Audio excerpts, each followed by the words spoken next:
From morning till night, Eden buzzed with excitement.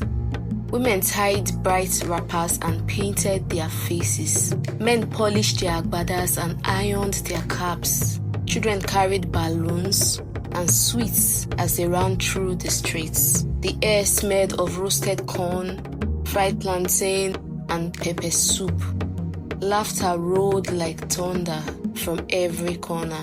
By evening, the town square was full. Masquerades with painted marks jumped and turned. The drummers beat faster, their hands striking the skins like fire. The whole town moved to the rhythm. Yet, while people danced, something else moved among them. Shadows slipped between bodies. Smiles dimmed. Eyes grew tired.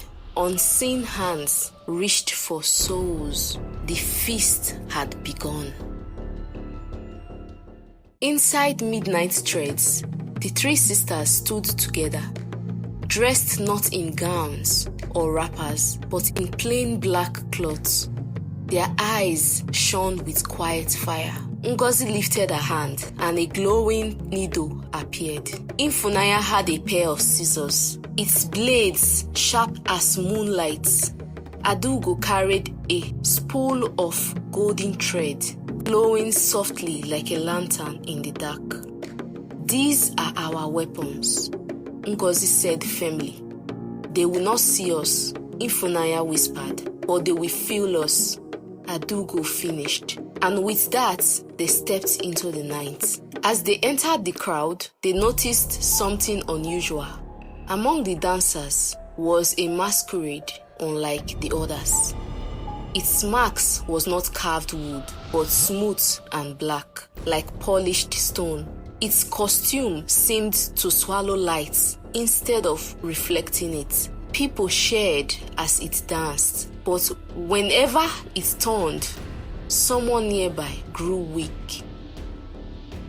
Ngozi's eyes narrowed.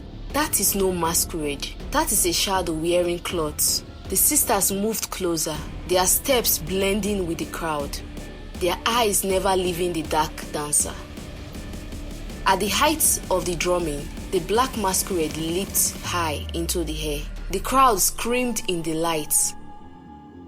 But as it landed, the ground shook and several people fainted at once. That was the moment Ifunanya raised her scissors, whispered a prayer. What is cut loose cannot return. Ngozi's needle flashed, weaving light into the air. Adugo threw her golden thread, and it wrapped around the masquerade's leg like a snake. The shadow screamed, not with human voice, but with a sound like broken wind. The crowd only heard the drums, but in the spirit world, a battle had begun.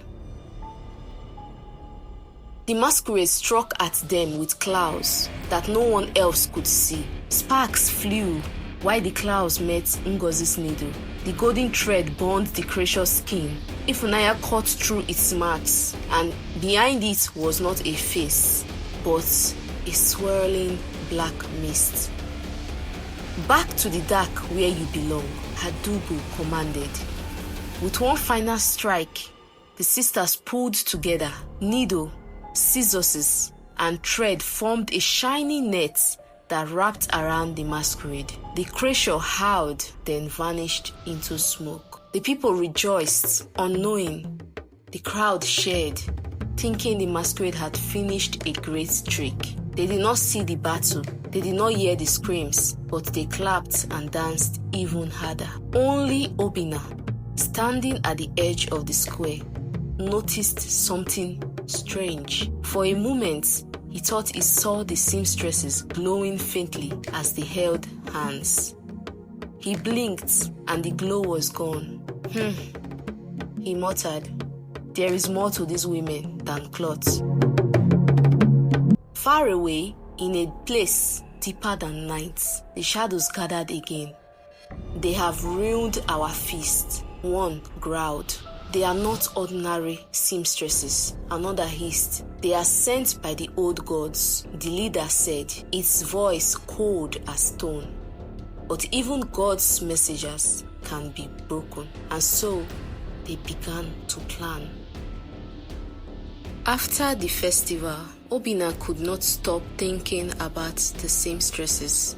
He remembered how their hands moved like fireflies in the night. He remembered how the strange masquerade vanished the moment they acted.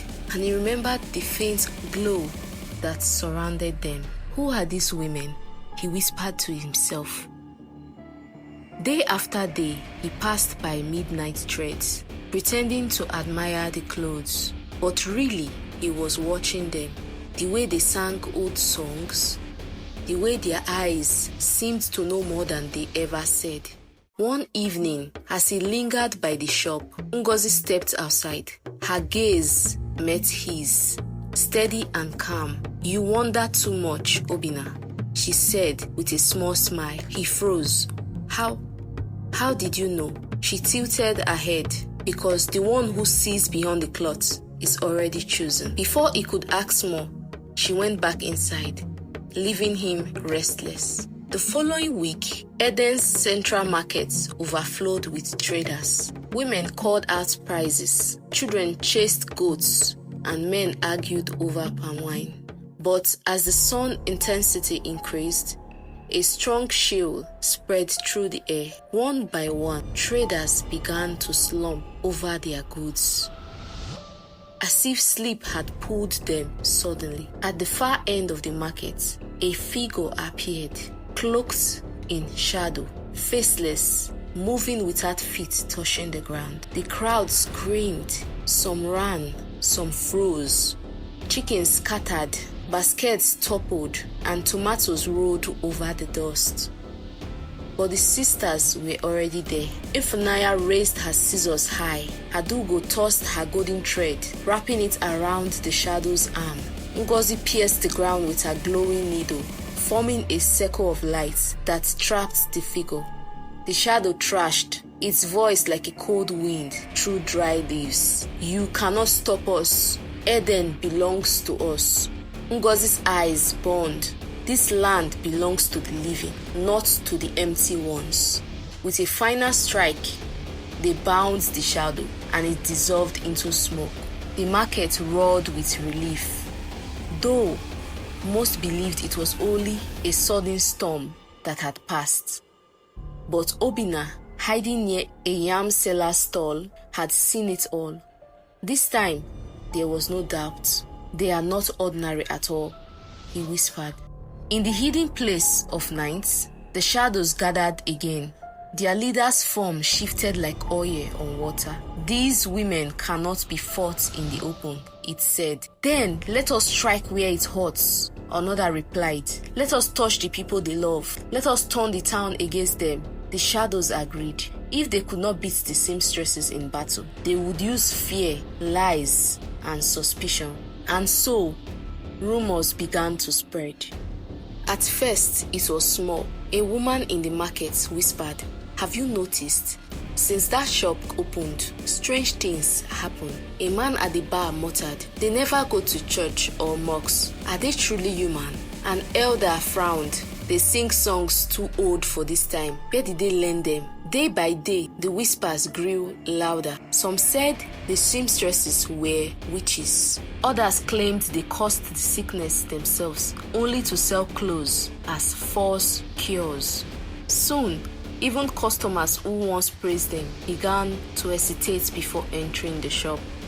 Children pointed at them and laughed nervously. Dogs barked whenever they passed. The sisters bore it quietly, but in their hearts they knew the shadows were walking through human tongues now. One night, Obinna knocked on the door of Midnight Threads. The sisters opened it, surprised. "I know what people say about you," Obinna said, his voice shaking. "But I saw what you did. Twice. I saw the masquerade vanish. I saw the shadow fall in the market. I don't believe the rumors." The sisters exchanged a long glance. At last, Adugo spoke softly. "Then, you see with more than eyes, Obinna. Perhaps your path is tied to ours." Ifunanya added, "But to walk with us is dangerous. The shadows will not forgive you." Obinna straightened his shoulders. "Then let them come.